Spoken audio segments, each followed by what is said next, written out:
बिल्कुल। आज हम एक ऐसे मामले की गहराई में उतर रहे हैं जहां नियमों को ताक पर रखने और लापरवाही का अंजाम काफी सख्त रहा। रेलवे के एक अधिकारी को सीधे नौकरी से निकाल दिया गया। हमारे पास इस पर धनबाद से आई एक खबर है जो विस्तार से बताती है कि असल में हुआ क्या और क्यों ये मामला इतना इतना गंभीर माना गया।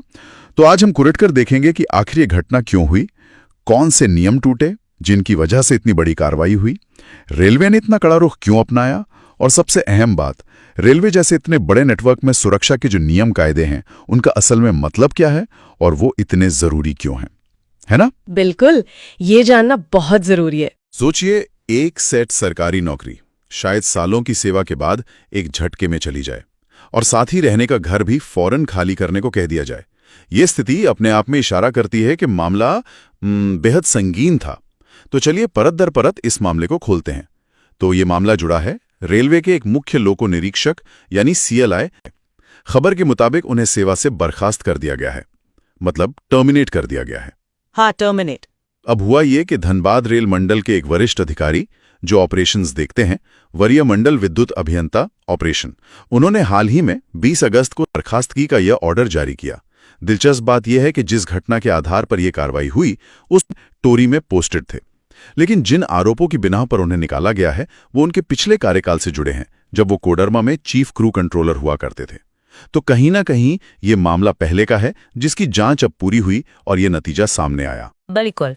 और जब हम आरोपों की तह में जाते हैं तो जांच रिपोर्ट से पता चलता है कि कोडरमा में मुख्य क्रू नियंत्रक रहते हुए पर सहायक लोको पायलटों की ड्यूटी लगाने यानी उनकी बुकिंग में कुछ अनियमितताओं बरतने के आरोप लगे थे।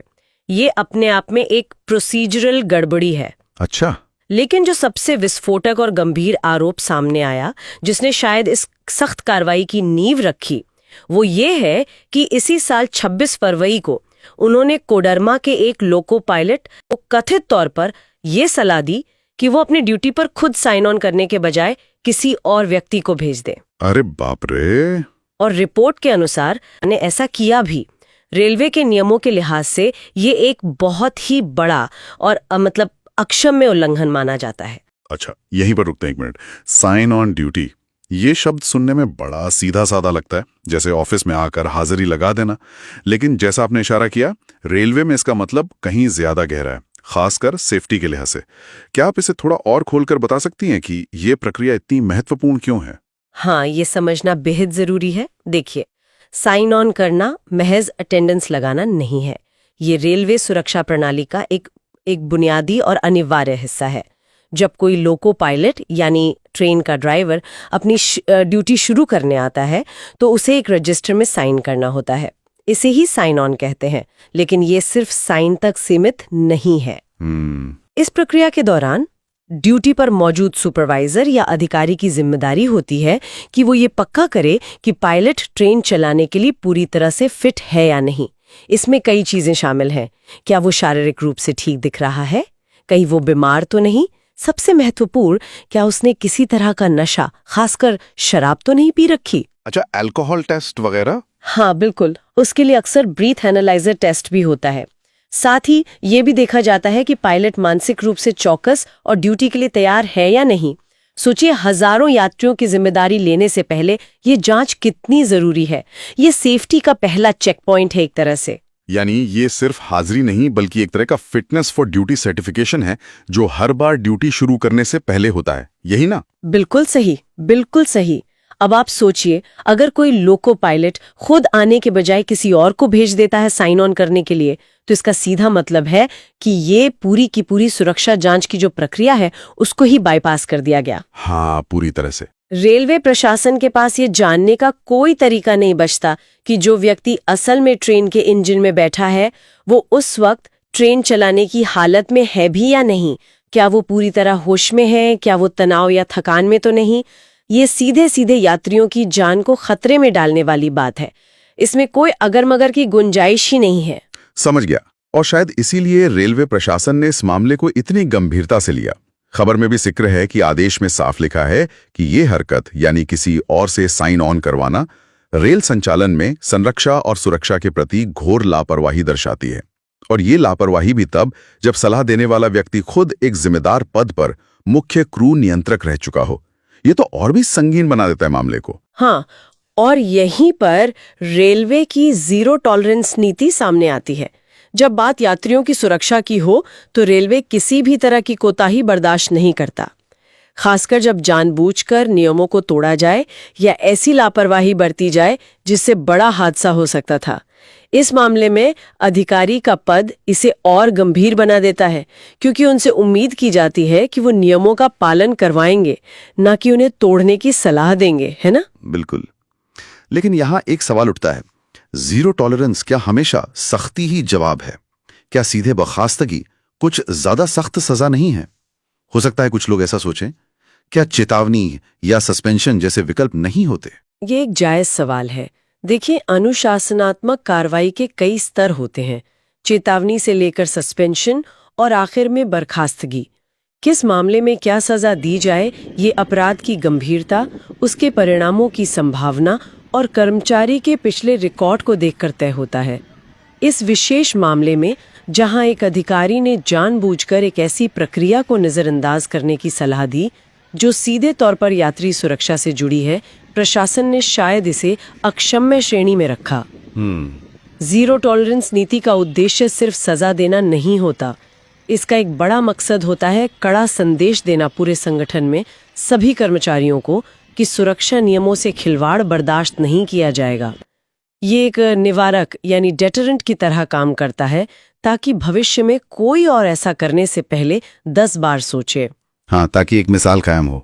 हाँ, ये जरूर है कि कुछ सुरक्षा विशेषज्ञ इस बात पर बहस करते हैं कि क्या जरूरत से ज्यादा सख्ती कभी-कभी कर्मचारियों को गलतियां छुपाने पर मजबूर कर सकती है, बजाय उनसे सीखने और सिस्टम को सुधारने के। लेकिन रेलवे जैसे हाई रिस्क ऑपरेशन में, जहां लाखों जाने दांव पर हों, शायद प्रशासन को लगता है कि सुरक्षा के मामले में कोई समझौता नहीं किया जा सकता। ये बात भी सही है। हजारों लोगों की सुरक्षा का सवाल हो तो शायद कड़े कदम उठाना जरूरी हो जाता है। अच्छा, इसके ठोस परिणाम क्या हुए? हमने बर्खास्तगी की बात तो की, नौकरी जाने की। हाँ, सबसे पहला और बड़ा परिणाम तो यही है कि उन्हें तत्काल प्रभाव से रेल सेवा से हटा दिया गया है। उनकी नौकरी चली गई है। ये अपने आप में एक बहुत बड़ा झटका है, खासकर सरकारी नौकरी में जहां स्टेबिलिटी बड़ा आकर्षण होता है। बिल्कुल। और खबर में यह भी लिखा है कि मामला सिर्फ नौकरी जाने तक ही नहीं रुका।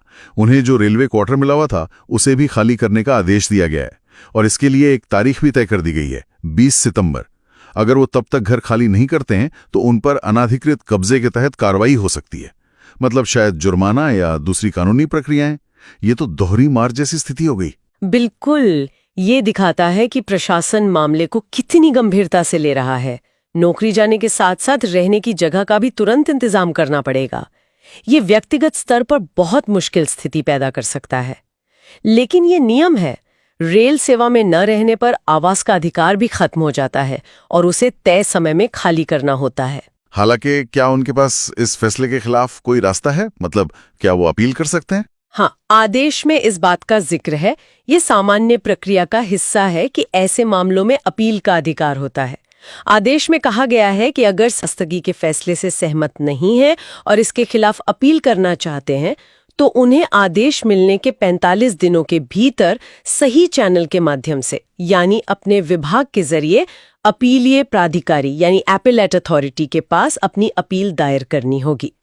तो मतलब कानूनी प्रक्रिया के एक दरवाजा भी खुला है। वो अपनी बात रख सकते हैं, शायद अपने पक्ष में कोई दलील दे सकते हैं, लेकिन फिलहाल जमीनी हकीकत यही है कि वो बर्खास्त हैं और उन्हें घर खाली करना है। सही कहा। अपील प्रक्रिया में समय लग सकता है और उसका नतीजा क्या होगा ये कहना मुश्किल है। अपीलीय प्राधिकारी पूरे मामले को फिर से देखेगा, दोनों पक्षों की दलीलें सुनेगा और फिर अपना फैसला देगा।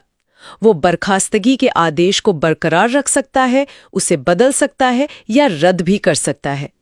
लेकिन जब तक अपील पर कोई फैसला नहीं आता तब तक मौजूदा आदेश ही लागू रहेगा। ठीक है, तो अगर हम इस पूरे वाकये को देखें तो कुछ बातें साफ नजर आती हैं। सबसे पहली तो ये कि रेलवे जैसे जटिल और विशाल सिस्टम में जहां हर रोज लाखों लोग सफर करते हैं, वहां तयशुदा प्रक्रियाओं और सुरक्षा नियमों का पालन कितना ज्यादा महत्वपूर्ण है। एक व्यक्ति की लापरवाही या जानबूझकर की गई गलती का असर बहुत बड़ा हो सकता है। हाँ, और ये सिर्फ रेलवे की बात नहीं है, ये किसी भी ऐसे संगठन या सेवा पर लागू होती है जहां लोगों की सुरक्षा सीधे तौर पर जुड़ी हो, चाहे वो एयरलाइंस हों, अस्पताल हों या मान लीजिए न्यूक्लियर पावर प्लांट्स हों। प्रक्रियाओं को बनाने का एक कारण होता है और वो अक्सर पिछले हादसों या अनुभवों से सीखा गया सबक होता है। उन्हें नजरअंदाज करना मतलब खतरे को न्योता देना है। ये घटना सार्वजनिक क्षेत्र में जवाबदेही मतलब अकाउंटेबिलिटी के सिद्धांत को भी मजबूती से रेखांकित करती है। जब आप एक जिम्मेदार पद पर हैं, खासकर जहां आपके फैसलों का असर दूसरों के जान पर पड़ सकता है, तो आपकी जवाबदेही कई गुना बढ़ जाती है। यहाँ सिर्फ नियम तोड़ने का मामला नहीं है, बल्कि उस भरोसे को तोड़ने का भी मामला है जो सिस्टम ने और यात्रियों ने आप पर जिताया था। बिल्कुल। और वो जीरो टॉलरेंस वाली बात, शायद इस तरह के मामले हमें ये सोचने पर भी मजबूर करते हैं कि एक मजबूत सुरक्षा संस्कृति यानी सेफ्टी कल्चर बनाने के लिए क्या जरूरी है। क्या सिर्फ सख्त नियम और सजाएं काफी हैं, या फिर कर्मचारियों की ट्रेनिंग, उनकी मानसिकता और उन्हें बिना डरे खतरों या गलतियों को रिपोर्ट करने के लिए प्रोत्साहित करना भी उतना ही जरूरी है? ये एक बहुत अहम मुद्दा है। एक आदर्श सुरक्षा संस्कृति वो होती है जहां हर कर्मचारी, चाहे वो किसी भी स्तर पर हो, सुरक्षा को अपनी व्यक्तिगत जिम्मेदारी समझे। जहां नियमों का पालन डर से नहीं बल्कि समझदारी और प्रतिबद्धता से हो। जहां गलतियों को छुपाने के बजाय उनसे सीखने का माहौल हो। जीरो टॉलरेंस अपनी जगह जरूरी हो सकता है कुछ मामलों में, लेकिन इसे एक सकारात्मक और सीखने वाली संस्कृति के साथ संतुलित करना भी उतना ही महत्वपूर्ण है, ताकि सिस्टम लगातार बेहतर होता रहे। हाँ, ये संतुलन बहुत जरूरी है। तो कुल मिलाकर हमने देखा कि कैसे रेलवे की एक बुनियादी मगर बेहद महत्वपूर्ण सुरक्षा प्रक्रिया साइन ऑन ड्यूटी में हुई एक गंभीर चूक ने एक अधिकारी की नौकरी और आवास छीन लिया। ये मामला हमें याद दिलाता है कि संरक्षण नियमों को हल्के में लेना कितना भारी पड़ सकता है और रेलवे प्रशासन यात्री सुरक्षा को लेकर कितना गंभीर है। इस पूरी चर्चा के बाद श्रोताओं के लिए एक विचार बिंदु छोड़ना चाहूंगी। ये सोचने वाली बात है कि इस तरह की व्यक्तिगत लापरवाही या जानबूझकर किया गया उल्लंघन सिर्फ उस एक घटना या सफर को ही प्रभावित नहीं करता। इसका असर कहीं ज्यादा गहरा होता है। ये यात्रियों के मन में पूरे सिस्टम के प्रति भरोसे को कैसे कमजोर करता है। हाँ, ये भरोसे का सवाल है। और क्या मौजूदा व्यवस्थाएं, चाहे वो नियम हो, जांच प्रक्रियाएं हो या ट्रेनिंग हो, इस तरह की मानवीय त्रुटियों या जानबूझकर की गई गड़बड़ियों को रोकने के लिए काफी हैं? खासकर ऐसी नौकरियों में जहां दबाव ज्यादा हो और गलती की गुंजाइश नहीं होती। क्या तकनीक का बेहतर इस्तेमाल जैसे बायोमेट्रिक साइन ऑन या लगातार निगरानी प्रणाली मदद कर सकता है? या फिर हमें कर्मचारियों के मानसिक स्वास्थ्य, काम के बोझ और उनकी ट्रेनिंग पर और ज्यादा ध्यान देने की जरूरत है ताकि ऐसी नौबत ही ना आए? ये सवाल सिर्फ रेलवे के लिए नहीं बल्कि हर उस क्षेत्र के लिए प्रासंगिक है जहां सुरक्षा सबसे ऊपर है। इन पर लगातार सोचना और सुधार करते रहना जरूरी